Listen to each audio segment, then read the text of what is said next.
তোমায় আমি অভিশাপ দিচ্ছি, তুমি যেই শ্রী, তুমি যেই ধন সম্পত্তি, তুমি যেই পদ প্রতিষ্ঠার উপরে অহংকার করছো, সেই পদ প্রতিষ্ঠা তোমার কেড়ে নেবে, তুমি শ্রীহীন হয়ে যাবে। মহারাজ, ভগবত প্রসাদের কোনদিন অবমাননা করতে নেই, কোনো অসম্মান করতে নেই। আমরাও কিন্তু মাঝে মাঝে এমন অপরাধ করে ফেলি। কোথাও গেলাম, ভগবানের প্রসাদী দিল, সেটা কি করি, সেটা আমরা গ্রহণ না করে অনেক সময় ফেলেও দিই, এতে কিন্তু প্রসাদের অপরাধ হয়ে যায়, প্রসাদের অপমান হয়ে যায়। ভগবানের প্রসাদ যখন গ্রহণ করবে তখনই প্রসাদ নেবে। যদি কোনো ব্রত থাকে কিংবা আপনি কোনো অবস্থার মধ্যে প্রসাদ গ্রহণ করতে পারছেন না, তখন কিন্তু সে প্রসাদ নিয়ে প্রসাদের অপমান করবেন না। প্রসাদ যখন নেবে তখন প্রসাদ গ্রহণ করতে হবে, আর যদি না গ্রহণ করো তখন সেটা অপরাধ হয়ে যায়। কোন প্রসাদী বস্তু, ফুল হোক, মালা হোক, মন্দিরেতে গেলে ভগবানের প্রসাদী তুলসী মালা ফুল যখন প্রাপ্ত হয়, সেগুলোকে এদিকে ওদিকে না ফেলে সুন্দর সম্মানের সাথে এক জায়গায় রেখে দিন। ভগবানের প্রসাদে কখনোই অপমান করতে নেই। তাই দেবরাজ ইন্দ্র ভগবানের প্রসাদী মালাকে অপমান করেছিলেন বলে দুর্বাসা মুনি তাকে শাপ দিলেন, কি তুমি শ্রীহীন হয়ে যাবে। আর এই কথা যখন অসুর গুরু শুক্রাচার্য শুনেছেন, তখন তাদেরকে গিয়ে বললেন, এই আসল সময়, যাও গিয়ে স্বর্গ রাজ্যের মধ্যে আক্রমণ করো, দেবতাদের সঙ্গে যুদ্ধ করো। সমস্ত অসুরগণ কি করলেন, সমস্ত দৈত্যরাগে স্বর্গ রাজ্যকে আক্রমণ করে দিলেন। স্বর্গের সুখ থেকে দেবতাগণ বঞ্চিত হয়ে গেল, শ্রীহীন হয়ে গেল। সবাই মিলে ছুটতে ছুটতে এসে ভগবানের শরণাপন্ন হলেন। ভগবান বললেন, এখন আর তোমরা কিচ্ছু করতে পারবে না। কেন? এখন অসুরদের সময় অনুকূল, তাই তোমরা বল প্রয়োগ করলেও তাদেরকে হারাতে পারবে না, কোনো লাভ হবে না। তোমরা সময়ের প্রতীক্ষা করো, তোমরা গিয়ে দৈত্যদের সঙ্গে সন্ধি করো, বন্ধুত্ব করো। আর তাদের সঙ্গে সন্ধি করে কি করবে? সমুদ্র মন্থন করো। আর সমুদ্র মন্থন থেকে যে অমৃত উৎপন্ন হবে, সে অমৃত যখন তোমরা পান করবে, অমৃত পান করে শক্তিশালী হলেই তবে তোমরা দানবদের সঙ্গে যুদ্ধ করতে পারবে। মহারাজ, একা দেবতাদের দ্বারা তো কখনোই সম্ভব নয় সমুদ্র মন্থন করা, তাই দেবতাদের সঙ্গে তো মিত্রতা করতেই হবে। আর নিজের কাজ করার জন্য তো দেবতা চতুর, কোন নিজের কাজ যদি করতে হয় তাহলে শত্রুর সঙ্গে বন্ধুতা করে নিতে হয়, শত্রুর সঙ্গে মিত্রতা করে নিতে হয়। তাই কি করলেন, দেবতাগণ দৈত্যদের কাছে গিয়ে বললেন যে আমরা সমুদ্র মন্থন করব, আর সমুদ্র মন্থন থেকে যে অমৃত প্রকট হবে আমরা দুজনে অর্ধেক অর্ধেক ভাগ করে নেব। দৈত্যগণ তো মূর্খ, তারাও দেবতাদের কথা এসে গেল, সমুদ্র মন্থন করার জন্য রাজি হয়ে গেল।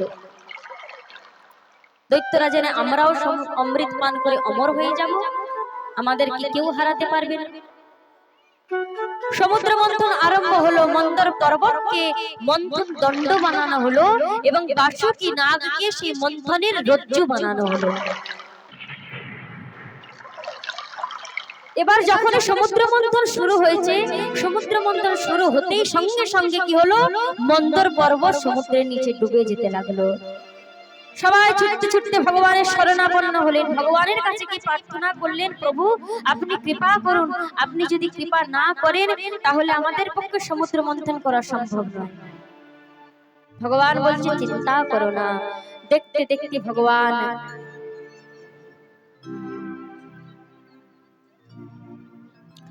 বিশাল বড় কচ্ছপ রূপ ধারণ করে ভগবান সমুদ্রের তলদেশ থেকে প্রবেশ করে মন্দরাচল পর্বতকে নিজের পিঠের উপর ধারণ করলেন।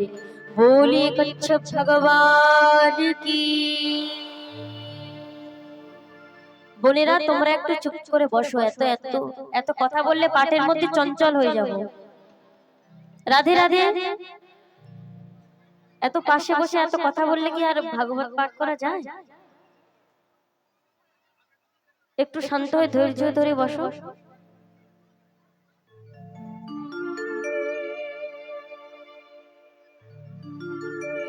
ভগবান কচ্ছপ রূপ অবতার হয়ে কি করলেন, সে মন্দ্রাচল পর্বতকে নিজের পিঠের উপর ধারণ করলেন। আবার সমুদ্র মন্থন শুরু হলো। বাসুকীর মুখের দিকে দৈত্যরা গিয়ে, যখন দেবতারা গিয়ে দাঁড়িয়েছেন, তখন দৈত্যরা মনে মনে ভাবলো, আমরা দৈত্য বলে কি আমাদের ভগবানের, আমাদের বাসুকীর লেজের দিকে দিয়েছে? বাসুকীর লেজ তো অশুভর চিহ্ন হয়, আমরা দেবতাদের থেকে কিসে কমিয়ে আছি? বললো না না, আমরা বাসুকীর মুখের দিকেই থাকবো। ভগবান বললো ঠিক আছে থাকো, কোন রকম অমৃত উৎপন্ন হওয়ারই তো দরকার, তোমাদের যা ইচ্ছা যা মনোকামনা সব পূর্ণ করব। সমুদ্র মন্থন শুরু হলো। আর সমুদ্র মন্থন করতে করতে সর্বপ্রথম কি উৎপন্ন হলো? কালকূট বিষ উৎপন্ন হলো সমুদ্র থেকে। যখনই সমুদ্রের মধ্যে বিষ ভেসে উঠেছে, বিষের জ্বালায় কেউ আর দাঁড়াতে পারছে না, সবাই ছটফট ছটফট করছে। দৈত্য দেবতাগণ হাহাকার তাদের মধ্যে সৃষ্টি হয়ে গেল। ভগবান বললেন, তোমরা যাও গিয়ে ভোলেনাথের শরণাপন্ন হও, তাকেই বলো। তার শরণাগত হয়ে দেবতাগণ কি করলেন? ভোলেনাথের স্তুতি করতে লাগলেন। দেব দেব মহাদেব, भूतात्मान भूत भावन, त्राहिना शरणापन्यम त्रैलोक्य दहनाद विशाल। হে দেবাদিদেব মহাদেব, এই ভয়ঙ্কর তীব্র বিষ থেকে আপনি আমাদেরকে উদ্ধার করুন, আমাদেরকে রক্ষা করুন। মহাদেবের জগতের বিপদে দেখে ভোলেনাথ কি করলো? তার প্রিয়তমা সতীকে বললেন, সতী দেবী, সমুদ্র মন্থন থেকে কালকূট বিষ উৎপন্ন হয়েছে আর প্রজাদের ভীষণ কষ্ট হচ্ছে। দেবী, যার সামর্থ্য থাকে তাকে উচিত দিন দুঃখীদের সেবা করার, দিন দুঃখীদের রক্ষা করার। সাধুদের কর্তব্য কি? সাধু ব্যক্তিরা নিজের জীবনের বিনিময়ে কি করে? অন্যের প্রাণ রক্ষা করে, অন্যের জীবন রক্ষা করে। তাই হে দেবী, আমাকে এক্ষুনি যেতে হবে। এই কথা দেবী সতীকে বলে ভোলেনাথ চলে গেলেন। আর জগতের রক্ষার জন্য ভোলেনাথ কি করলেন? সেই কালকূট বিষকে অঞ্জলির মধ্যে নিয়ে পান করে নিলেন। বলিয়ে দেবাদিদেব মহাদেব কি জয়। ভোলেনাথ অঞ্জলির মধ্যে নিয়ে সেই বিষ পান করে নিলেন, কিন্তু কণ্ঠের থেকে আর নিচে নামতে দিলেন না। কেন?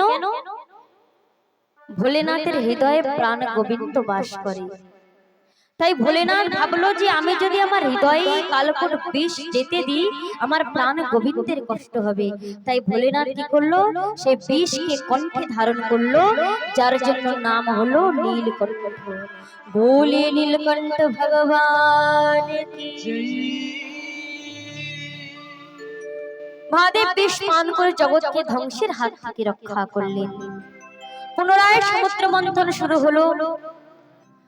তার মধ্যে কামধেনু গায় উৎপন্ন হলো। সেই গায় কি করলো? অসুর দেবতারা নিতে চাইলো, কিন্তু ঋষিগণ বলল যে এটা আমরাই রেখে দেব। কামধেনু গায়কে ঋষিগণ রেখে দিলেন। তার পরবর্তীতে কামধেনু গায়ের পরে উচ্চৈঃস্রবা ঘোড়া, যেই ঘোড়াকে দৈত্যরাজ বলি নিজের কাছে রেখেছিলেন, ঐরাবত হাতি উৎপন্ন হলো। সেই হাতিকে ইন্দ্র রেখে দিল।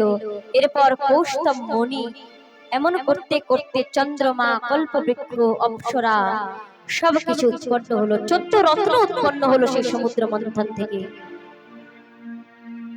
পারিজাত বৃক্ষ উৎপন্ন হয়েছে। সেই বৃক্ষ, অপ্সরা, কল্পবৃক্ষ সবকিছু কি হলো? স্বর্গের দেবতারা নিয়ে গেলেন। এবারে মন্থন করতে করতে সমুদ্রের মাঝখান থেকে দেবী লক্ষ্মীর প্রকট হলেন। লক্ষ্মী কৌস্তভ পারিজাত কসুরা, धन्वन्तरीश चन्द्रमा धेनु काम दुधा सुरेश्वर गजो रंभादि देवांगना यशो सप्तमुख विषम हरिधनु शंखमृतम चांबुधा रत्नानीति चतुर्दश प्रतिदिनं पूर्वतनुमंगल। দেবী লক্ষ্মীর রূপ দেখে দেব দানব ঋষি গন্ধর্বরা সবাই মুগ্ধ হয়ে গেলেন। হাতে এক পদ্ম ফুল নিয়ে শরীরের জ্যোতিকে চারিদিক আলোকিত করছিলেন।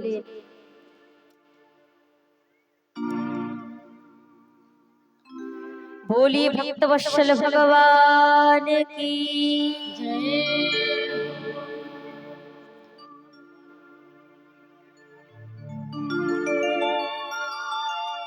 তারা সবাই লক্ষ্মী দেবীর সুন্দর রূপ দেখে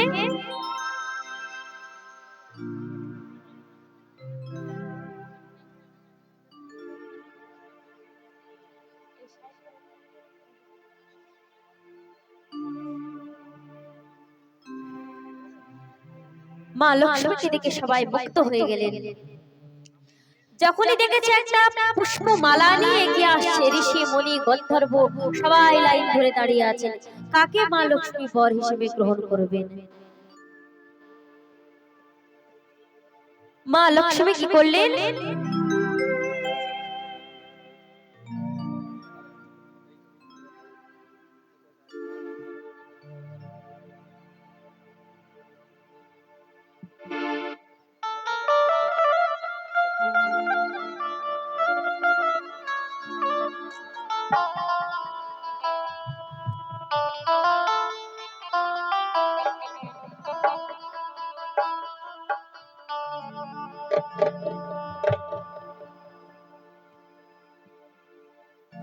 बोली भक्तवत्सल भगवान की।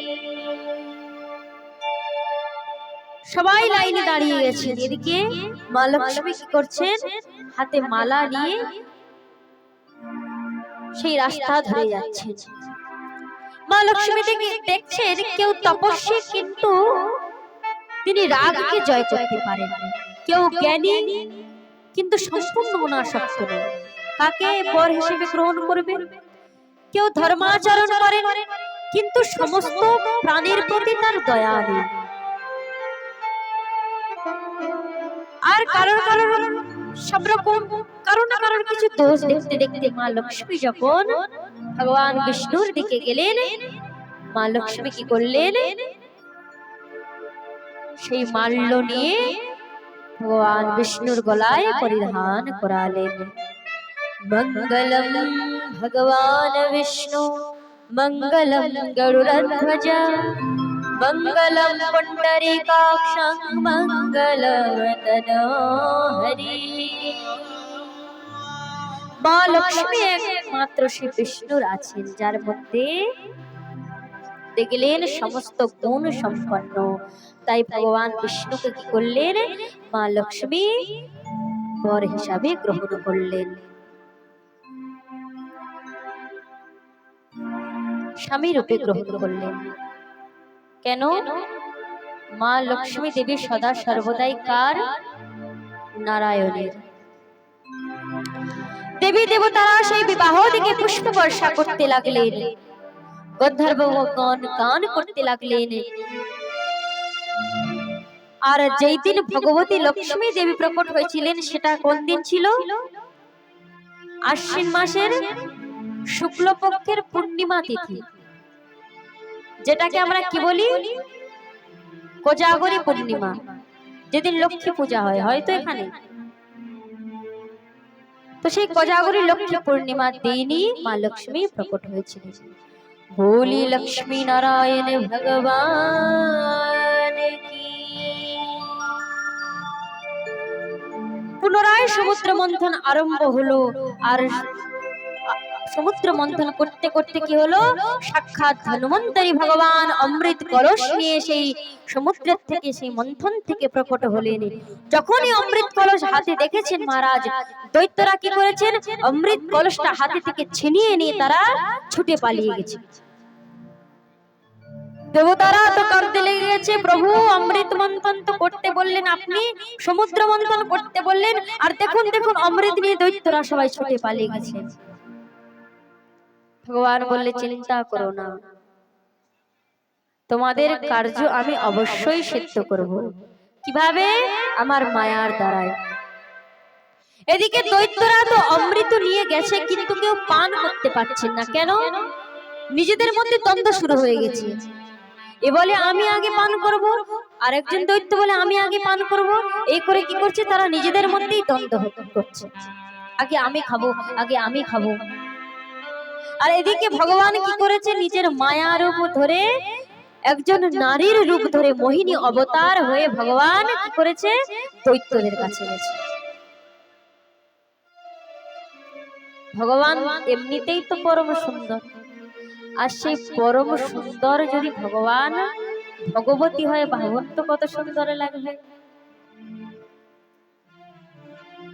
আহা, সেই মোহিনী রূপ দেখে সমস্ত দৈত্যগণ মোহিত হয়ে গেছে, এত সুন্দর রূপ।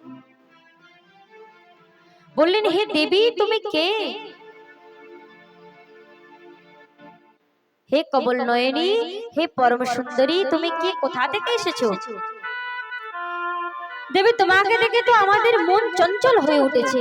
দেবী বললেন, তোমরা কে?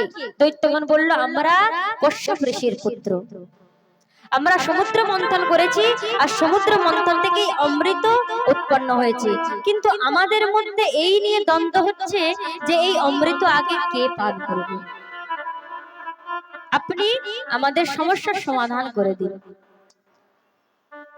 ভগবান দৈত্যদের আরো বিশ্বাস বাড়ানোর জন্য বলছে, আরে তোমরা কশ্যপ ঋষির পুত্র হয়ে আমার মতো সামান্য স্ত্রীর উপর এত ভরসা করছো, আমাকে অমৃত ভাগ করার কথা বলছো।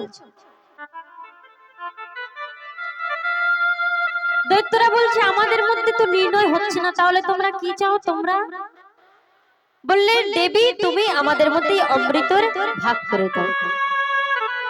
বললে, ঠিক আছে, অমৃতের ভাগ আমি করতে পারি, কিন্তু একটা শর্ত আছে। কি?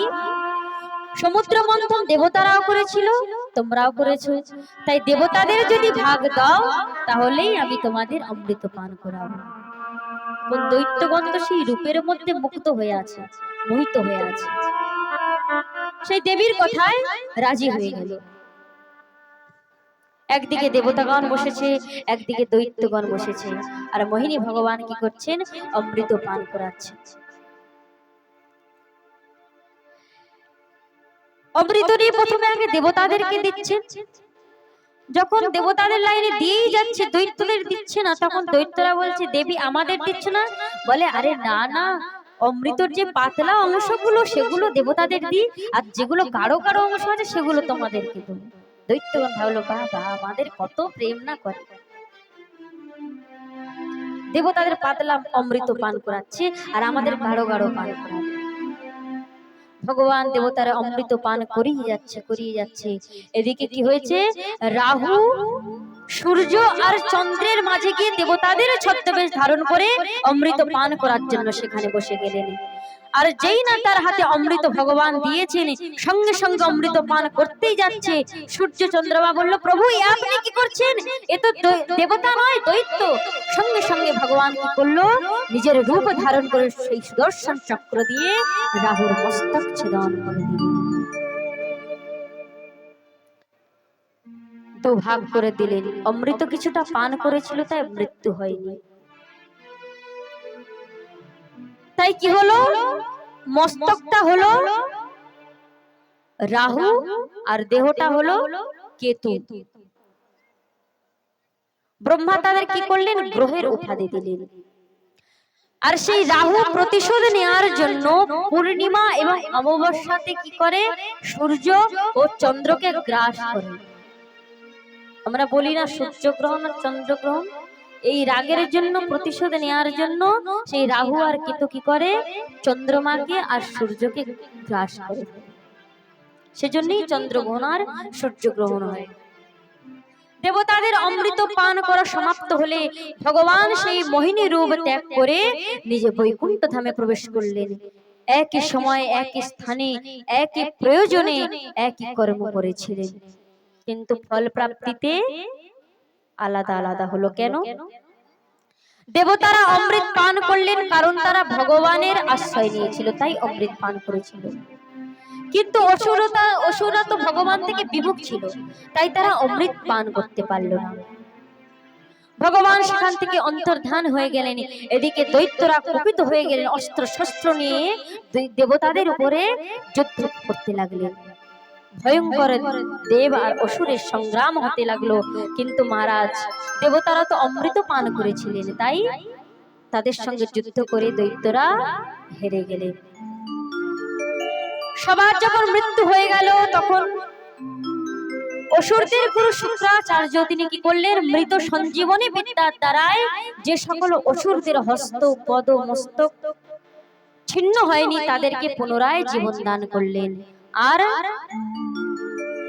রাজা বলিকেও জীবিত করলেন। শুক্রাচার্য শিষ্য বলি মহারাজ বলছে, সমস্ত ধন সম্পত্তি কি করলেন? তিনি গুরুর চরণে সমর্পণ করেছিলেন। রাজা বলি শুক্রাচার্য বললে, তোমরা চিন্তা করো না, তোমরা সময়ের অপেক্ষা করো, তোমরা এখন যজ্ঞ করো, ব্রাহ্মণদের সেবা করো, আর ব্রাহ্মণদের যদি কৃপা হয় তাহলে তোমরা আবার পুনরায় দেবতাদেরকে হারাতে পারবে। তাই কি করছেন শুক্রাচার্য ঋষি? বলি মহারাজকে দিয়ে যজ্ঞের আরম্ভ করলেন, ব্রাহ্মণদেরকে দান দক্ষিণা দিলেন। ব্রাহ্মণরা অত্যন্ত প্রসন্ন হয়ে গেলেন। আর কি করলেন? দৈত্যরাজ বলিকে আশীর্বাদ করলেন, হে দৈত্যরাজ বলি, ত্রৈলোক্য বিজয়ী ভব, তুমি ত্রিলোকের বিজয়ী হবে, তোমার বিজয় হোক, তোমার বিজয় হোক। আর এদিকে যখন রাজা বলি দেবতাদের হারানোর জন্য ব্রাহ্মণদের সেবা করছিলেন, ওদিকে দেবতারা কি করেছে? দেবতারা স্বর্গ প্রাপ্তি করে সেই অমৃত পান করে অমর হয়ে কি করছে? সুরা সুন্দরীর মধ্যে লীন হয়ে আছে। তারা ভগবানকে ভুলে গেছে। আর যখন ভগবানকে ভুলে গেছে তখন কি হয়েছে? দৈত্যগুরু শুক্রাচার্য আদেশ করলেন, যাও এবার তোমরা গিয়ে স্বর্গরাজ্য আক্রমণ করো। বলি বলছে, প্রভু দেবতারা তো অমৃত পান করেছে, তাদেরকে আমরা পরাজিত করতে পারবো? বললেন, অবশ্যই পারবে। কেন? তোমাদের উপর ব্রাহ্মণদের আশীর্বাদ আছে, ব্রাহ্মণদের কৃপা আছে, তাই তোমরা যাও। এই সংসারে জীব যদি অমৃত পান করেও ভগবানকে ভুলে যায় তখন কি হয়? ভগবান তাকে কিন্তু আর কোনোদিন বাঁচাতে পারেন না। তাই দেবতারা অমৃত তো পান করেছিল, কিন্তু অমৃত যে পান করিয়েছে সেই ভগবানকে ভুলে গিয়ে সুরা সুন্দরীর মধ্যে লিপ্ত হয়ে গেছিল।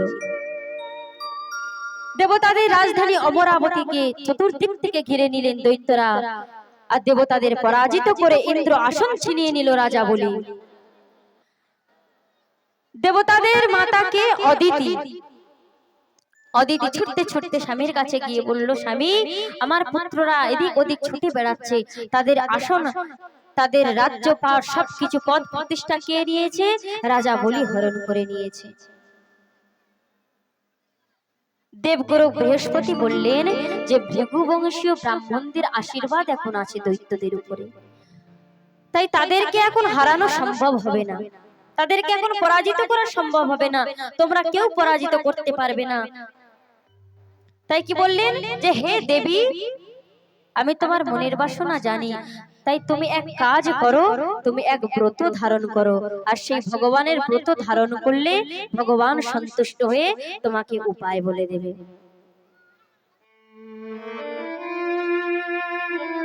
কি ব্রতের কথা বললেন? ফল্গুনি শ্যামলে পক্ষে দ্বাদশাহম পয়ব্রত আর্চরেদর বিদ্যাক্ষ ভক্ত্যা পরময়ান্বিতা। সেই ব্রতটা কি? পয়ব্রত। এই ব্রত দেবী তুমি পালন করো, এই ব্রত পালন করলে ভগবান তোমার উপর প্রসন্ন হবে।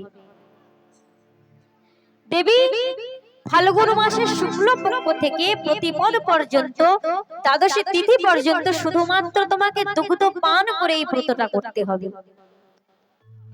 আর কি বললেন? ভক্তি ভরে ভগবানের ধ্যান করতে হবে, বিষ্ণুর পূজা করতে হবে। মাতা অদিতি সমস্ত নিয়ম পালন করে সেই প্রিয়ব্রত পালন করলেন। ভূমিতে শয়ন, 3 বার করে স্নান, কারোর নিন্দা না করা, কারোর সঙ্গে মিথ্যা কথা না বলা, সমস্ত রকমের নিয়ম পালন করলেন মাতা অদিতি। আর যখন ব্রত পূর্ণ হলো, শঙ্খ চক্র গদা পদ্মধারী ভগবান প্রকট হয়ে বললেন, মা তোমার প্রতি আমি অত্যন্ত প্রসন্ন হয়েছি, তুমি তোমার মনের অভিলাষা কি তুমি আমায় বলো। বললে, প্রভু আমার পুত্রদের আসন ছিনিয়ে নিয়েছে রাজা বলি, তুমি কৃপা করো, আমার পুত্রদের এই কষ্ট এই যন্ত্রণা আমি আর দেখতে পাচ্ছি না, তুমি অসুরদের পরাজিত করে আমার পুত্রদেরকে বিজয়ী করো। ভগবান বললেন, ঠিক আছে মা, যেমন তোমার মনের অভিলাষা আমি ঠিক তেমনই পূর্ণ করব। কিন্তু দেবী ব্রাহ্মণগণ তো তাকে রক্ষা করছে, তোমার প্রতি তো আমি অত্যন্ত প্রসন্ন হয়েছি, তাই কি করব, আমি তোমার পুত্র রূপে জন্মগ্রহণ করব, আর পুত্র রূপে জন্মগ্রহণ করে তোমার পুত্রদেরকে রক্ষা করব। তুমি তোমার পতির সেবা করতে থাকো, আর যে গোপন কথা, এই কথা তুমি কাউকে বলো না। আমি যে তোমার পুত্র রূপে তোমার গর্ভে আসবো, এই কথা তুমি কাউকে বলো না। মাতা অদিতি কি করলেন, ভগবানের সেই কথা গোপনে রেখে পতির সেবা করতে লাগলেন।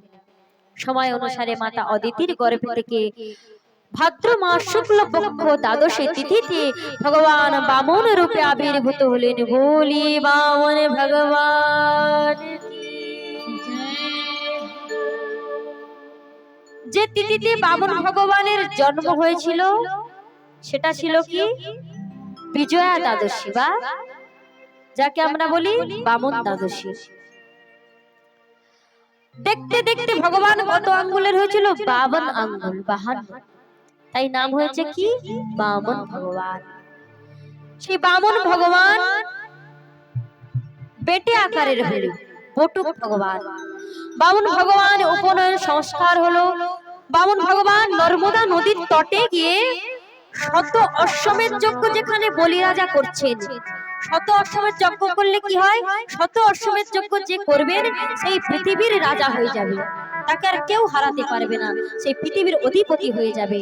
তাই 99 যজ্ঞ সম্পূর্ণ হয়েছিল রাজা বলির, আর একটা যজ্ঞ সম্পূর্ণ করতে বাকি ছিল।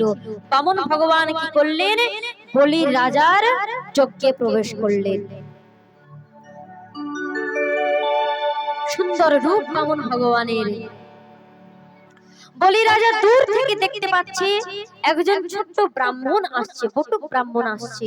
এত সুন্দর রূপ, হাতে ছত্র, দণ্ড, কমণ্ডলু, সুন্দর সেই রূপ দেখে বলি রাজা মোহিত হয়ে গেল। আজ কি করছেন? ভগবান বামন অবতার হয়ে বলি রাজার কাছে ভিক্ষা করতে আসছেন। কেমন ভাবে? हरि बामन का भेष बनाए, बलि राजा के द्वारे आए। आज बामन भगवान बलि राजा द्वारे से भिक्षा करते। हरि बामन का भेष बनाए, बलि राजा के द्वारे आए।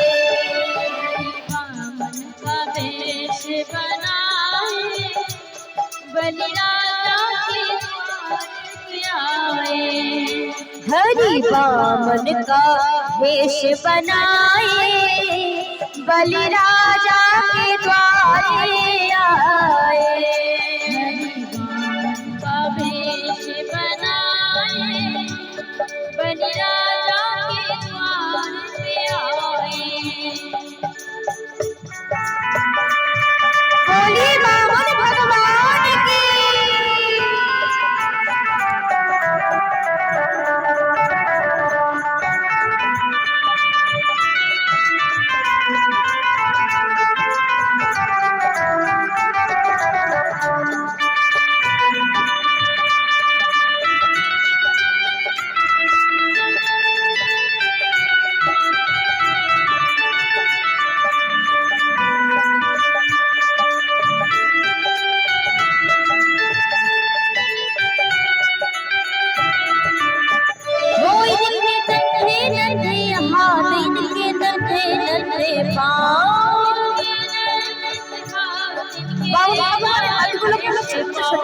बटुक भगवान तो हो इनके नन्हे नन्हे हाथ, इनके नन्हे नन्हे पाँव, और हरि मंद मंद मुस्काए बलि राजा के द्वारे आए।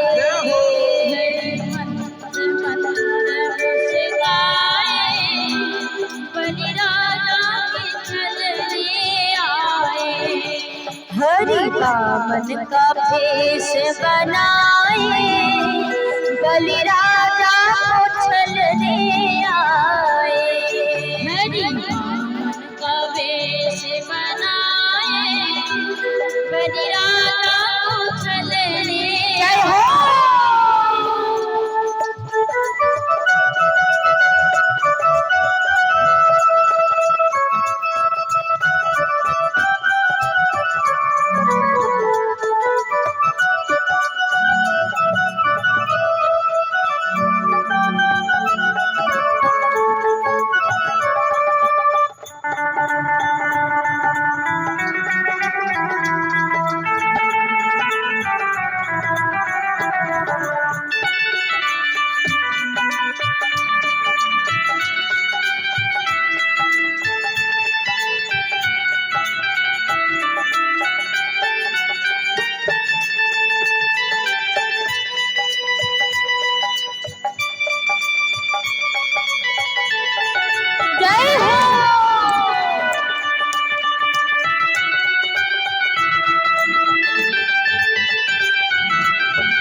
शोहे सिर पे छत्र शोहे, माथे तिलक शोहे सिर पे छत्र शोहे, माथे तिलक शोहे सिर पे छत्र शोहे, माथे तिलक शोहे सिर पे छत्र शोहे, हाथों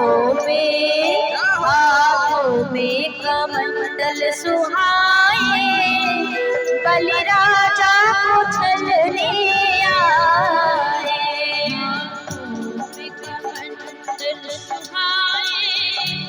बलि राजा को छलने आए। हरि बामन का भेष बनाए बलि राजा के द्वारे आए। बामुन के भेष बनाए बलि राजा के द्वार पे आए। वो कंधे जनेऊ सोहे सिर पे चोटी सोहे, कंधे सोहे सिर पे चोटी सोहे, कंधे जनेऊ सोहे सिर पे चोटी सोहे, कंधे जनेऊ सोहे सिर पे चोटी सोहे, चरणों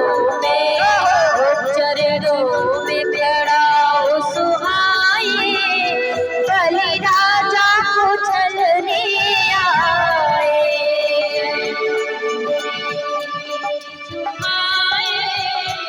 बलि राजा को छलने आए। हरि बामन का भेष बनाए बलि राजा के द्वारे आए। हरि बामन का भेष बनाए बलि राजा के द्वार पे आए। हरि बामन का भेष बनाए बलि राजा के द्वारे आए। बोली बामन भगवान की, भगवान की।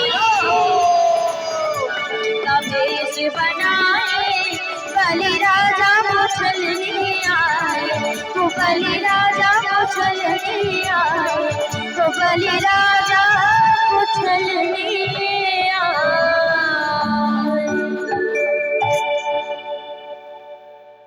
महाराज श्री বামন ভগবানের রূপ দেখিয়ে বলি মহারাজ যজ্ঞ ছেড়ে তাড়াতাড়ি করে ছুটে গেলেন, সেই রূপে মোহিত হয়ে গেলেন। স্বাগতম হে ব্রাহ্মণ দেবতা, আপনার চরণে কোটি কোটি প্রণাম, আমার প্রণাম স্বীকার করুন, আদেশ করুন আমি আপনার জন্য কি করতে পারি। আপনার মতো বিপ্রকে এখানে দেখে তো আমি ধন্য হয়ে গেছি। কেউ কেউ দূর থেকে ভাবছেন হয়তো সূর্য ভগবান আসছে এই যজ্ঞের দর্শন করতে, কেউ ভাবছে অগ্নিদেব আসছে দর্শন করতে। এমন তেজ রাশি প্রকাশ হচ্ছে ভগবানের দেহ থেকে, হাতে ছাতা, দণ্ড, কমণ্ডল, ভগবান প্রবেশ করছেন। বামন ভগবানের পূজা অর্চনা করলেন। বলি রাজা পূজা অর্চনা করে বলছেন, ব্রাহ্মণ আপনার এখানে আগমনের হেতু কি? আজ আপনি যা চাইবেন আমি আপনাকে তাই প্রদান করব, একবার বলে দেখুন আপনার কি চাই। বামন ভগবান বলছে আমার কিচ্ছু চাই না। আরে ব্রাহ্মণ দেবতা আপনি সংকোচ কেন করছেন, বলুন আপনাকে কি চাই। বামন ভগবান বলছে না না, আমি সন্তোষী ব্রাহ্মণ, আমার কিচ্ছু চাই না, আমি এমনিতেই সন্তুষ্ট থাকি, আমার এসবের কোনো প্রয়োজন নেই, আমার কোনো অভিলাষাই নেই, তো আমি তোমার কাছে কি চাইবো। বলছে তোমার অভিলাষা নেই বলে আমি ব্রাহ্মণ, আমার এত কিছু নিয়ে কি লাভ হবে। বলি মহারাজ বলছে তাহলে একটা সুন্দর কন্যা দিকে আপনার সঙ্গে বিবাহ দিয়ে দিই। বামন ভগবান বলছে কি বলছো তুমি, কন্যার সঙ্গে বিবাহ করব? তুমি আমাকে সংসারের মধ্যে বাঁধতে চাইছো, তুমি আমাকে সংসারের মধ্যে ফাঁসাবে। না না, আমাকে কোনো স্ত্রীর প্রয়োজন নেই, আমি এমনি ভালো আছি। হে ব্রাহ্মণ দেবতা আপনি কিছু তো চান, আপনি কেন এসেছেন এখানে? বামন ভগবান বলছে যদি দিতে হয় পদানি ত্রিনি দিতেন্দ্র সভতানি পদাম। রাজা বলি আমি তোমার কাছে 3 পদ ভূমি চাই। বলি মহারাজ বলছে ব্রাহ্মণ দেবতা আপনি দেখতে যেমন বালক, আপনার বুদ্ধিও তেমন বালক স্বরূপ। কেন তুমি ত্রিলোকের অধিপতির কাছে 3 পদ ভূমি চাইতে এসেছো? একেতে তোমার চরণগুলো ছোট্ট ছোট্ট, আর এই ছোট্ট ছোট্ট চরণে 3 পদ ভূমি আর কতটুকু হবে? ব্রাহ্মণ দেবতা বললেন তাহলে যদি দিতে হয় দাও, না হলে আমি চলে যাচ্ছি। বলি মহারাজ বললেন না না ব্রাহ্মণ দেবতা আপনার যেমন সন্তুষ্ট থাকেন আপনি তেমন দান দিন। ভগবান বলছে না না, এমন ভাবে আমি দান নিতে পারবো না। তাহলে কেমন ভাবে নেবে? না, আমাকে দানের আগে সংকল্প করতে হবে যে তুমি আমাকে 3 পদ ভূমি দান করছো। আগে সংকল্প করো, সংকল্প যদি না করো আমি কিন্তু দান গ্রহণ করব না। মহারাজ সেখানে বসে বসে বলির গুরুদেব শুক্রাচার্য মনে মনে ভাবছে একে তো এতটুকু ব্রাহ্মণ, তার উপর 3 পদ ভূমি দান চেয়েছে, আবার তার উপর সংকল্প। 3 পদ ভূমির জন্য সংকল্প কি করে?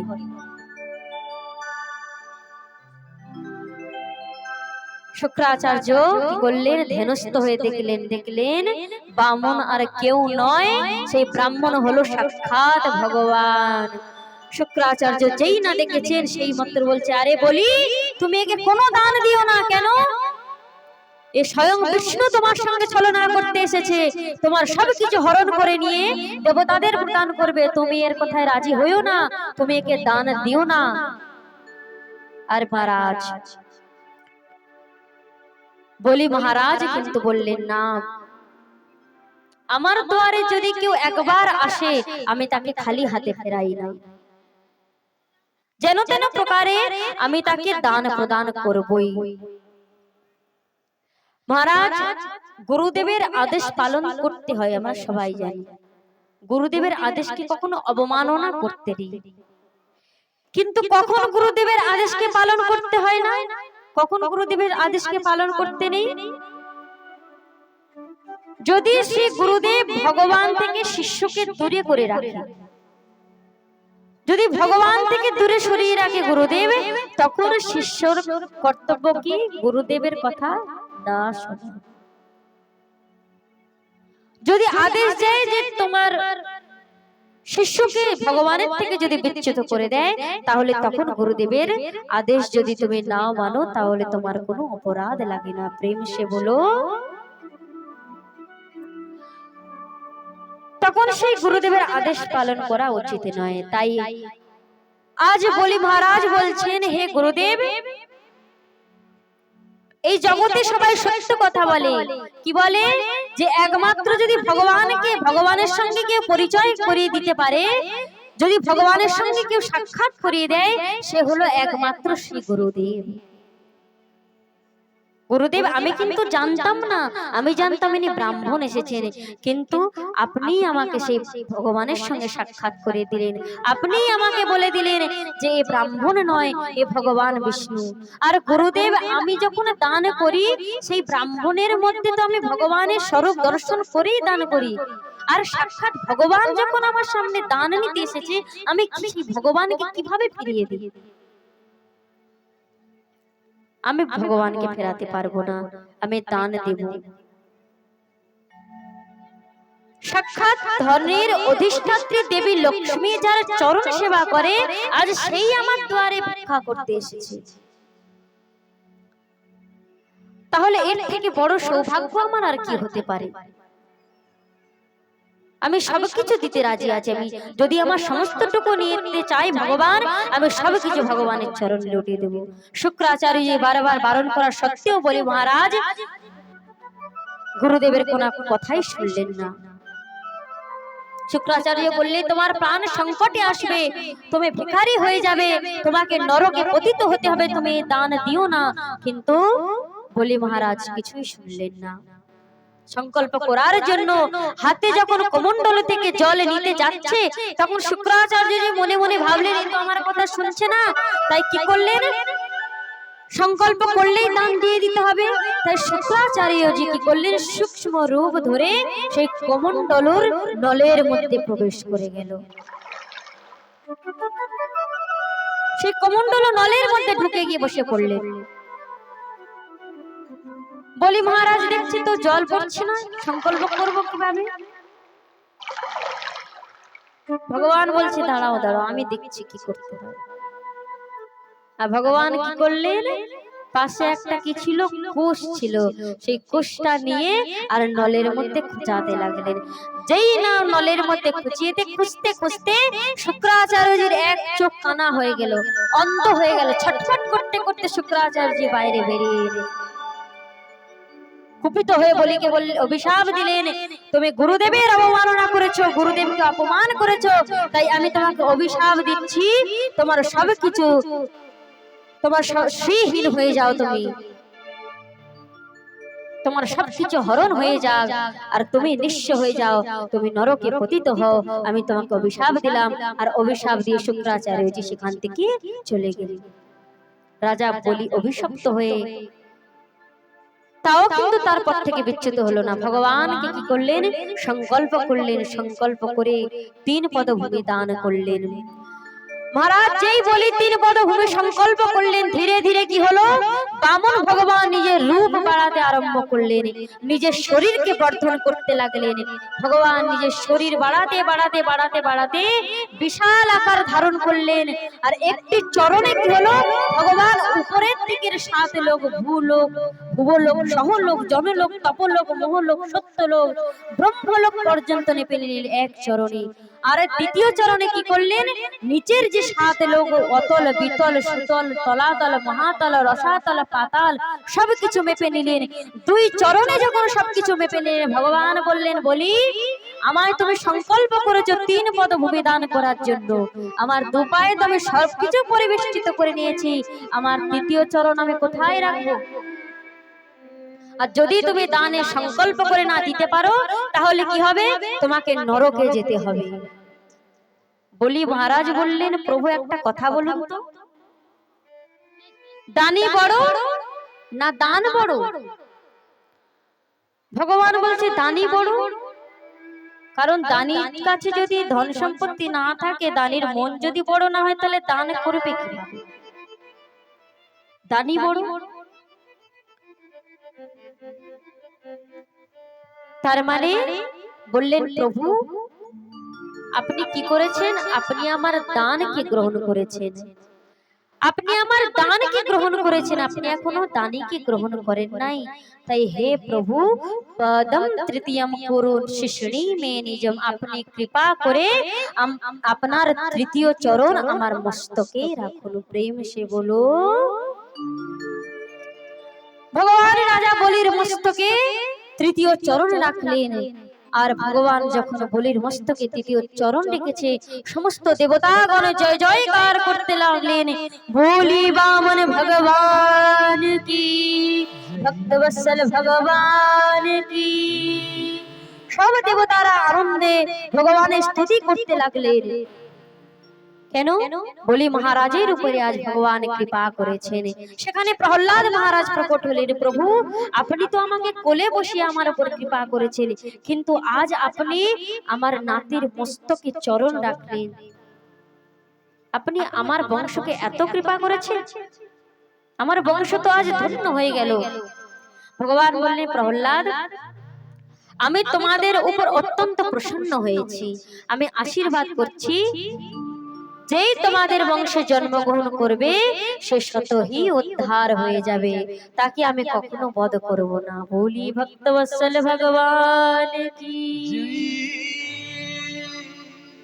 বলি কি বললেন, তুমি বরদান চাও, বলি আমি তোমার উপর প্রসন্ন হয়েছি।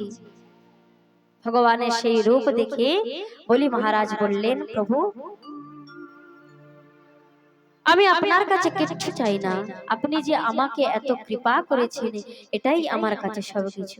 ভগবান বললে, বলি যাও তুমি তোমার পরিবার সবাইকে নিয়ে সুতল লোকে যাও, আর সুতল লোকে গিয়ে তুমি সেখানে নিবাস করো।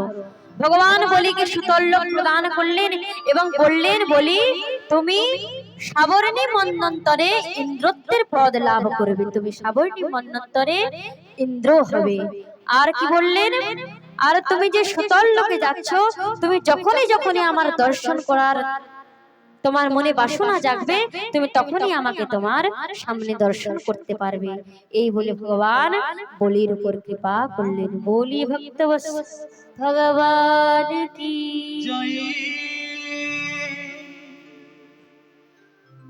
পরবর্তীতে ভগবান মৎস্য অবতারের কথা সুখদেব মহারাজ শ্রবণ করালেন। সেই মৎস্য অবতার মৎস্য রূপ ধারণ করে ভগবান কি করেছিলেন, যখন ব্রহ্মা ঘুমিয়েছিলেন, তার মুখ থেকে কি হচ্ছিল, শতই বেদ নিঃসৃত হচ্ছিল, আর সেই বেদকে চুরি করেছিলেন একজন হয়গ্রীব নামক অসুর, চুরি করে নিয়েছিলেন। তাই ভগবান মৎস্য অবতারে সত্যব্রত রাজার উপর কৃপা করে কি করেছিলেন, সেই বেদকে উদ্ধার করেছিলেন আর হয়গ্রীব অসুরকে বধ করেছিলেন। পরবর্তীতে ভগবানের মৎস্য অবতার কথা শ্রবণের পর রাজা অম্বরীশের কথা বললেন।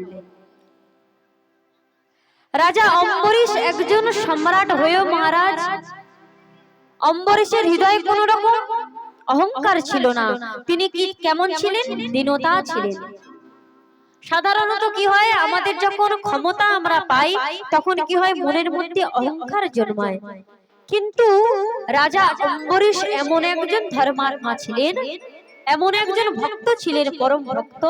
তিনি রাজা হয়েও তার মধ্যে কোন রকমের অহংকার ছিল না, দীনতা ছিল। কি করতেন, সমস্ত রাজ্যের কাজকর্ম কি করতেন, তার প্রজাদেরকে ভাগ করে দিতেন। রাজ্য চালানোর দায়িত্ব, প্রজাদের দেখভালের দায়িত্ব, সবকিছু প্রজাদের হাতে দিতেন। আর কি করতেন, তিনি নিজে ভগবানের সেবা করতেন। তিনি রাজা হয়েও ভগবানের মন্দির মার্জন করতেন, ভগবানের জন্য ভোগ রন্ধন করতেন, যা কিছু ভগবানের সেবার কাজ সমস্ত কিছুটা নিজে হাতে করতেন। আর তাই ভগবান কি করতেন, যখন কোনো ভক্ত ভগবানের চিন্তা করে তখন ভগবানও কিন্তু ভক্তের চিন্তা করে। অম্বরীশের রাজ্য কে চালাতো, অম্বরীশের রাজ্য রক্ষা করার জন্য ভগবান তার সুদর্শন চক্রকে নিত্য প্রতি সেই রাজ্যের মধ্যে ঘোরাতো, পাহারা দিত সুদর্শন চক্র। তো মহারাজ অম্বরীশ একবার একাদশীর ব্রত করেছিলেন, 1 বৎসর ব্যাপী একাদশীর ব্রত পালন করেছিলেন। ব্রত সমাপ্তির পর যখন কার্তিক মাসে 3 রাত্রি উপবাসের পর যমুনায় স্নান করে ভগবানের সেবা করে যখন তিনি পালন করতে যাচ্ছেন, ঠিক সেই সময়ে পরম তেজস্বী ঋষি দুর্বাসা সেখানে উপস্থিত হয়েছে। রাজা তাকে সসম্মানে ভোজনের জন্য নিমন্ত্রণ জানালেন। দুর্বাসা মুনি কি করলেন? অম্বরীশের প্রার্থনায় সম্মত হয়ে তিনি নিত্য নৈমিত্তিক কার্যের জন্য কোথায় গেলেন? যমুনার জলে স্নান করতে গেলেন। সেখানে যমুনার জলে স্নান করছেন, এদিকে দ্বাদশীর পারণের সময় অতিক্রান্ত হয়ে যাচ্ছিল। রাজা মনে মনে চিন্তা করছেন, এবারে একদিকে তো আমি ঋষিকে প্রসাদ পাওয়ার জন্য নিমন্ত্রণ করেছি, আর এদিকে দ্বাদশীর যে পারণের সময়, সেই পারণও অতিবাহিত হয়ে যাচ্ছে। তাই সেখানে আরো যারা ব্রাহ্মণরা, ঋষি মুনিগণরা ছিলেন তাদেরকে জিজ্ঞাসা করলেন। তারা বললেন, মহারাজ আপনার কোনো অপরাধ হবে না, আপনি জল পান করুন। কেন? নির্জলা ব্রতেতে কি হয়? জল পান করে পারণ করাও যায়। জল পানটাকে কি ধরা হয়? যখন নির্জলা ব্রত করে, শাস্ত্রে বলা হয়েছে জলপানকে ভোজন ধরাও হয়, আবার ভোজন না করাও ধরা হয়। তাই তিনি ভগবানের চরণামৃত পান করলেন ব্রাহ্মণদের আদেশে। চরণামৃত পান করে যখন পারণ সম্পন্ন করলেন, এদিকে দুর্বাসা মুনি ফিরে এসে দেখছে যে রাজা অম্বরীশ পারণ করে নিয়েছে। দুর্বাসা মুনি ক্রুদ্ধ হয়ে গেল, তুমি একজন ঋষির অপমান করলে, তুমি আমাকে ভোজনের নিমন্ত্রণ জানিয়ে আর তুমি নিজে ভোজন করে নিচ্ছ। দাঁড়াও, তোমাকে তোমার কর্মের ফল আমি নিশ্চয়ই দেব। এই বলে কি করলেন? ক্রোধিত হয়ে দুর্বাসা মুনি সেই জটা থেকে একটা ভয়ঙ্কর কৃত্যাকে প্রকট করলেন। আর যেই কৃত্যাকে প্রকট করেছেন, ভগবানের সুদর্শন এসে সেই কৃত্যাকে বিনাশ করলেন। আর কৃত্যাকে নাশ করে কি করছেন? দুর্বাসা মুনির পিছনে পিছনে ছুটতে লেগে গেছে। ভগবান ভক্তি রক্ষা করার জন্য দুর্বাসা মুনির পিছনে সুদর্শন চক্রকে পাঠিয়ে দিল। দুর্বাসা মুনি দেখছে অতি দ্রুত গতিতে সুদর্শন চক্র আমার উপর ধেয়ে আসছে। তাই কি করলেন?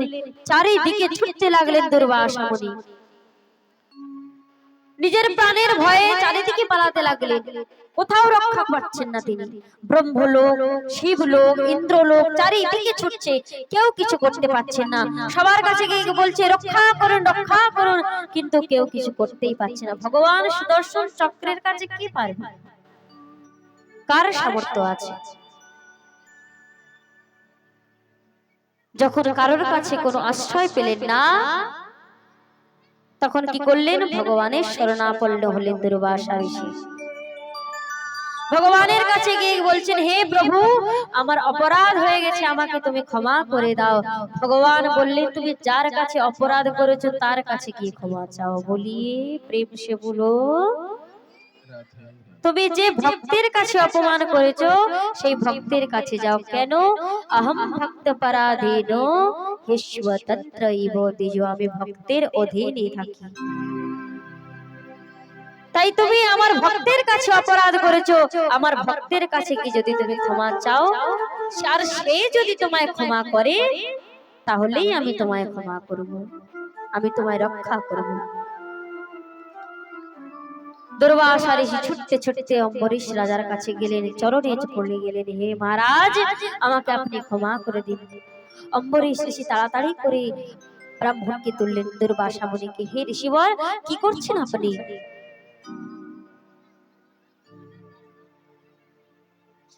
দুর্বাসা মুনি বললেন, আমি আপনার চরণে অনেক অপরাধ করেছি, আমি বুঝতে পারিনি, আমি পরীক্ষা নিতে গিয়ে আমি তোমার চরণে অপরাধ করেছি। অম্বরীশ, তুমি আমায় ক্ষমা করে দাও। অম্বরীশ ঋষি তখন দুর্বাসা ঋষিকে ক্ষমা করলেন, আর সুদর্শন চক্রকে বললেন, হে সুদর্শন চক্র, তুমি মুনিকে ক্ষমা করে দাও। অম্বরীশ রাজা কি করলেন? দুর্বাসা মুনিকে অত্যন্ত যত্ন সহকারে সেই 1 বৎসর ধরে কি করলেন? অম্বরীশ রাজা ভোজন গ্রহণ করেননি। কেন? দুর্বাসা ঋষি ছুটে পালিয়েছিলেন নিজের প্রাণ ভয়ে, আর দুর্বাসা ঋষিকে নিমন্ত্রণ করেছিলেন, ভোজন করাতে পারেননি। তাই রাজা অম্বরীশও 1 বৎসর ভোজন করলেন না। দুর্বাসা ঋষিকে যখন সহকারে যত্ন করে ভোজন করালেন, তারপরেই অম্বরীশ আশা করলেন, নিজেও ভোজন গ্রহণ করলেন। বলি ভক্তবৎসল ভগবান কি।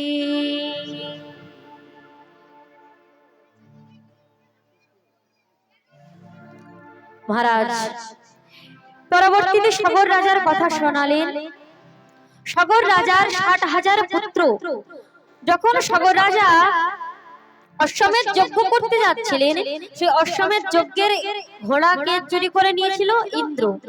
আর ইন্দ্র ঘোড়া চুরি করে নিয়ে গিয়ে কপিল মুনি আশ্রমে যেখানে সাধনা করছিলেন, তপস্যা করছিলেন, সেখানে নিয়ে গিয়ে সেই ঘোড়াটাকে বেঁধে দিয়েছিলেন। যখন সেই সগর রাজার 60,000 পুত্র পিছনে পিছনে ছুটে গিয়ে দেখলেন যে কপিল মহারাজের সেই আশ্রমে ঘোড়াটি বাঁধা আছে, তখন কপিল মহারাজকে অত্যন্ত অপমানজনক কটু কথা বললেন, অপমান করলেন। আরে ঋষি, তুমি আমাদের যজ্ঞের ঘোড়া চুরি করে নিয়ে এসে আর এখানে তপস্যার ভান করে বসে আছো। মহারাজ তপস্বী কপিল মুনি যখন দেখলেন, নেত্র খুলতেই কি হলো, সেই নেত্র তেজে যে অগ্নি প্রজ্বলিত হলো, সেই অগ্নিতে 60,000 সগরের পুত্র সব কি হলো, ভস্ম হয়ে গেল, সবাই মরে গেল। এদিকে সগরের অশ্বমেধ যজ্ঞ তো অপূর্ণ রয়ে গেল। সগরের পুত্র অসমঞ্জস আর অসমঞ্জসের পুত্র অংশুমান যখন সন্ধানে এলেন, এসে দেখছেন তার 60,000 তার পিতৃপুরুষ ভস্ম অবস্থায় পড়ে আছে। কপিল মুনিকে হাত জোড়ো করে বললেন, মনিবর, আপনি কৃপা করে বলুন আমার এই পিতৃপুরুষের উদ্ধার কিভাবে হবে। বললে, অংশুমান, তোমার এই পিতৃপুরুষের উদ্ধার কেবল যদি তুমি পৃথিবীতে মা গঙ্গাকে আনয়ন করতে পারো, তাহলেই তোমার এই পিতৃপুরুষের উদ্ধার হবে। অংশুমান কি করলেন, গঙ্গার তপস্যা করলেন, বা গঙ্গাকে, ভগবতী গঙ্গাকে আনার জন্য তপস্যা করতে করতে অংশুমানের মৃত্যু হয়ে গেল। অংশুমানের পর কি তপস্যা করলেন, অংশুমানের পুত্র হয়েছিলেন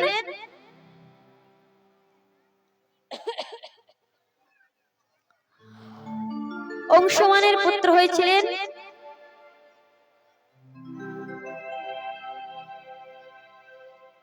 ভগীরথ। ভগীরথের তিনিও কি করলেন, গঙ্গা আনয়নের জন্য তপস্যা করেছিলেন। অংশুমানের পুত্র হয়েছিল দিলীপ, তিনিও তপস্যা করলেন, যখন আনতে পারলেন দিলীপের পুত্র হয়েছিল ভগীরথ। ভগীরথ তপস্যা করতে লাগলেন, আর ভগীরথের তপস্যায় সন্তুষ্ট হয়ে মা ভগবতী গঙ্গা এই পৃথিবীতে, এই ভূমিতে আবির্ভূত হওয়ার জন্য রাজি হয়ে গেল।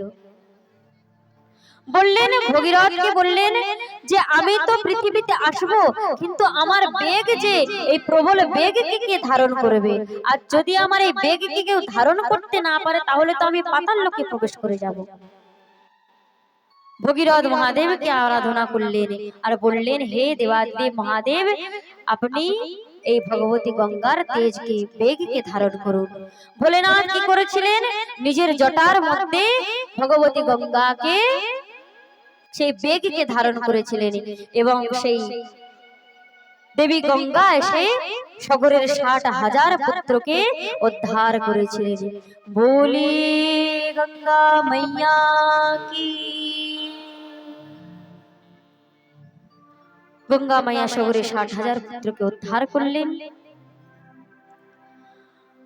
পরবর্তীতে অম্বরীশের বংশে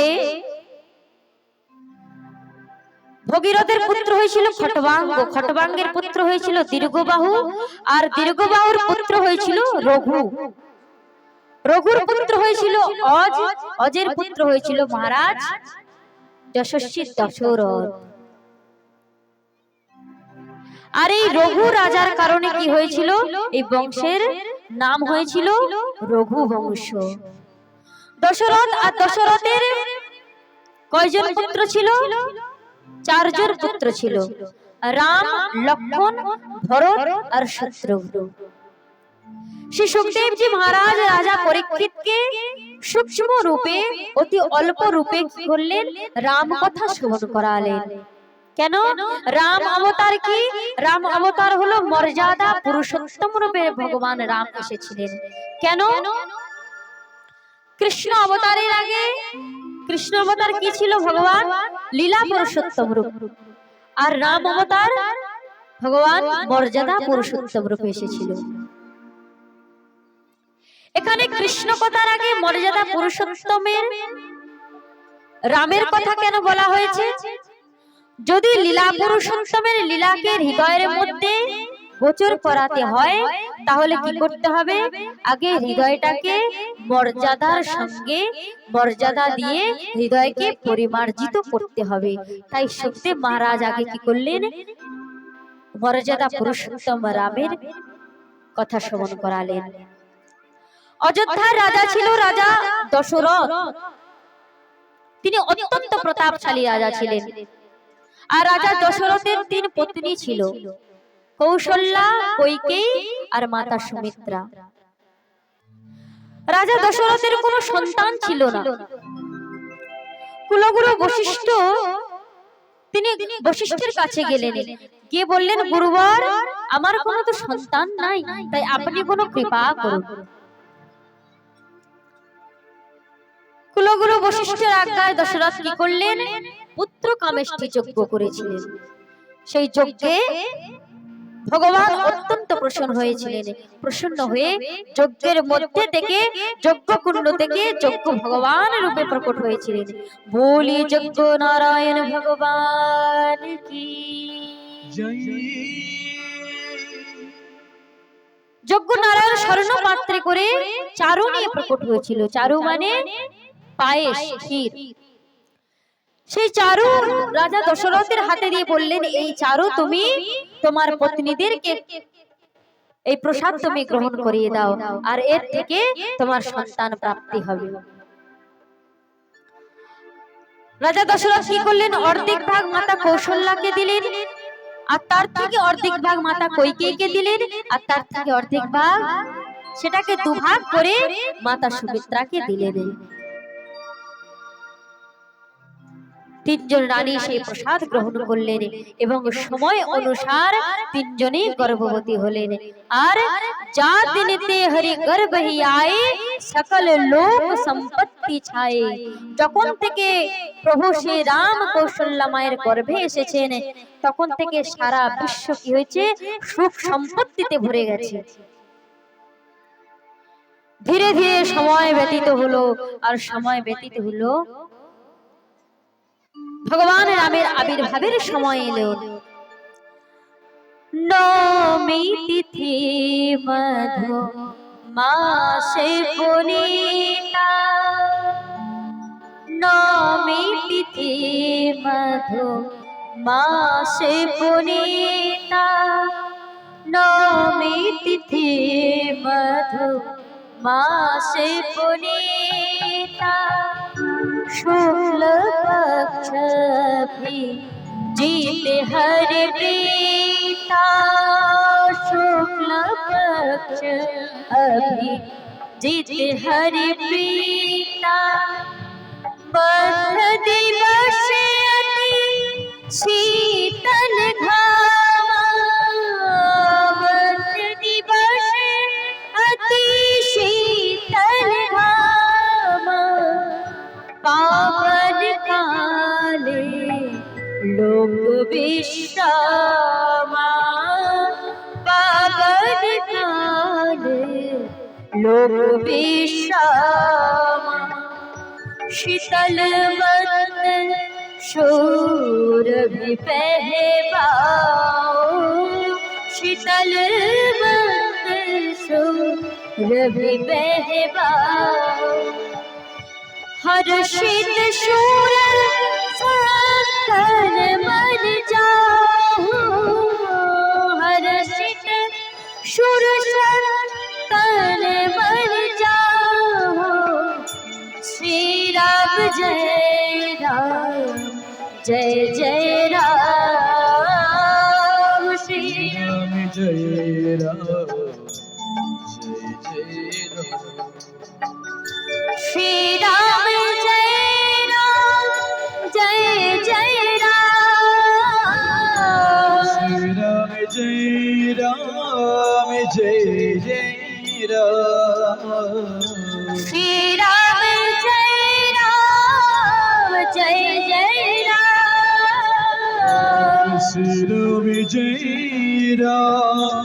जय जय राम। बोलो श्री राम जय राम जय जय राम।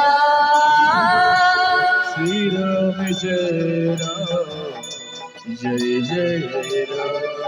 हाँ श्री राम जय राम जय जय राम। श्री राम जय राम जय जय राम। बोले रामचंद्र भगवान की। ধীরে ধীরে চৈত্রের পাবন শুক্লা নবমী তিথি অভিজিৎ মুহূর্ত মধ্যাহ্নের সময় দুপুর 12টার সময় ভগবান রামচন্দ্রের আবির্ভূত হলেন। বলি রামচন্দ্র ভগবান কি জয় हो।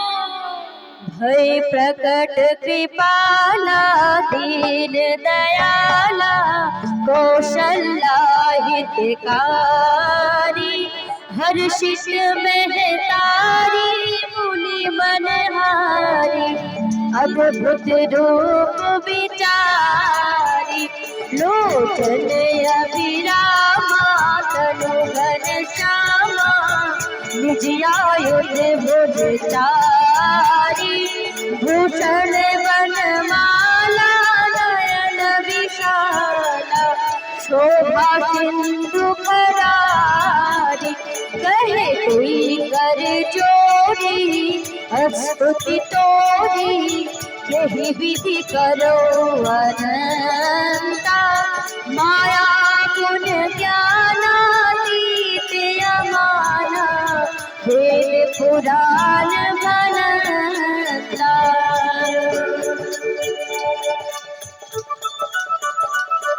बोलिए रामचंद्र भगवान की जय हो।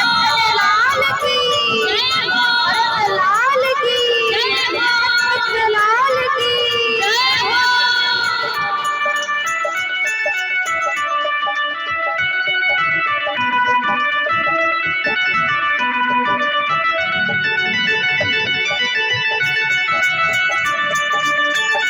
करुणा सुख सागर सब गुण यागर जिसका वही सुत संता क्षम महित लागी जनन रागी भय प्रकट श्रीकर्ता ब्रह्मांड निकाया निर्मित माया रोम रोम प्रतिवेद कहे ममहुर शोभासी कह उपहासी सुनत धीर मति धीर न रहे उपजा जब ज्ञाना प्रभु मुस्काना चरित बहुत विधि कीर चाहे कहीं कथा सुहाई मात बुझाई जही प्रकार शुद्ध प्रेम लहे।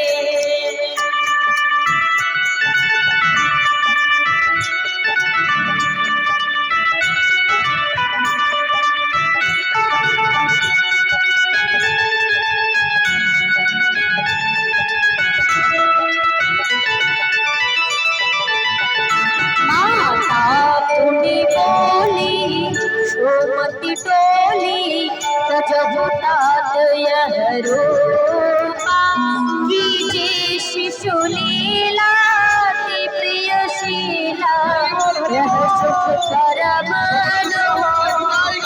सुनी वचन सुठाना गोतन ठाना कोई बालक सुर होपा यह चरित जगावही हरि पद पावही तेना परहि परभूपा तेना परहित भव भूपा तेना परहित भव भूपा। विप्र धनुषर शस्त्रहीन लीन मनुज अवतार निज इच्छा निर्मित तनु माया गुण गोपाल श्यावर रामचंद्र की जय।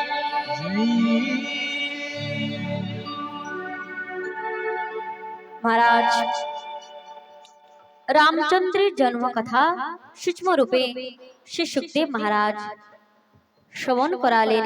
যখন রামচন্দ্রের জন্ম হলো তখন কি হয়েছিল? সূর্য দেবতা এমন সেই রামের রূপ দেখে মোহিত হয়ে গেছিলেন, তার সূর্যের যে রথের গতি, সেই রথের গতিকেও থামিয়ে দিয়েছিলেন। 1 মাস ধরে স্থির হয়ে দাঁড়িয়ে সেখানে রামচন্দ্রের দর্শন করছে। ফলে কি হয়েছিল? অযোধ্যার মধ্যে 1 মাস ধরে কেবল দিন ছিল, রাত আর হয়নি। কারণ সূর্যের নিজের বংশের প্রদীপের রূপ দেখে কি হয়েছিল? পলক ফেলতে পারেনি সূর্য দেবতা। আর যখন সূর্য দেবতা দর্শন করছে, আগে আর যাচ্ছে না, 1 মাস ধরে দর্শন করেই চলেছে, তখন চন্দ্রদেব আড়াল থেকে দাঁড়িয়ে দাঁড়িয়ে কাঁদছেন, প্রভু আপনি আমাকে দর্শন দিলেন না, আমার সে সৌভাগ্য হলো না আপনাকে দর্শন করার। আমার কি ভাগ্যে আপনার দর্শন হবে না? কেন রাত না এলে তাহলে চন্দ্র আসবেই বা কিভাবে, আর রামচন্দ্রের দর্শন কিভাবে করবে?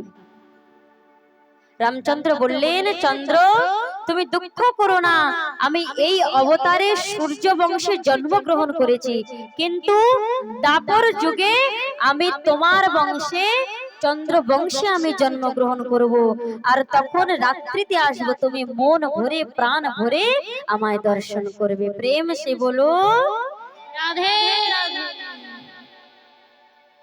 তাই মহারাজ সুখদেব গোস্বামী রাজা পরীক্ষিতকে সূক্ষ্ম রূপে রাম কথা শ্রবণ করালেন। গুরু বশিষ্ঠের দ্বারা নামকরণ সম্পন্ন হলো 4 ভাইয়ের, এবং তাদের গুরুকুলে পাঠালেন, শিক্ষা গ্রহণ করলেন। সমস্ত জগৎকে মর্যাদা পুরুষোত্তম রামচন্দ্র জীবনে কিভাবে আমরা বাঁচবো, এই সংসারের মধ্যে কিভাবে কি মর্যাদায় আমাদের চলতে হয়, সেই মর্যাদা পুরুষোত্তম রামচন্দ্র আমাদের সেই মর্যাদা শিখিয়েছেন। পরবর্তীতে সুখদেব মহারাজ রামচন্দ্রের জন্ম কথা শ্রবণ করানোর পর